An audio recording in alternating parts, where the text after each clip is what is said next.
আজকে চিংড়ি মাছ দিয়ে ভেন্ডি রান্না করতেছি। আসলে আমার কাছে খুব ভালো লাগে, তো হঠাৎ করে মনে হলো যে চিংড়ি মাছ দিয়ে ভেন্ডি রান্না করি। সমস্ত চিংড়ি আবার নিচে পড়ে গেছে, তো বেশি নাড়াবো না, বেশি নাড়ালে আবার যে কষটা সেটা বের হয়ে যাবে ভিতর থেকে ভেন্ডির।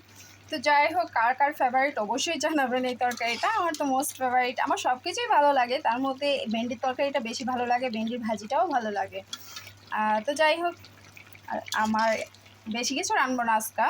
তো মনে করেছিলাম প্রথমে ভাজিই করব ভেন্ডি দিয়ে, পরবর্তীতে আবার মোড চেঞ্জ করলাম।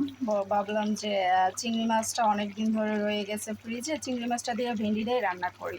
অন্যদিক দিয়ে আমি ভাতও বসিয়ে দিয়েছি। এই যে আমার রাইস কুকারটা একটু ডিস্টার্ব দেখা দিছে, তো রাইস কুকারটা ঠিক হয়ে গেলেই আবার আবার রাইস কুকারে রান্না করব।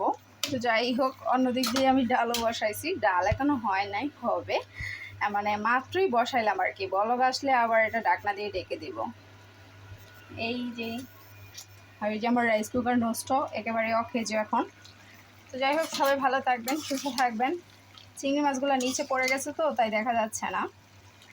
তো আজ এই পর্যন্ত দুপুরের রান্না আর কি। আল্লাহ হাফেজ।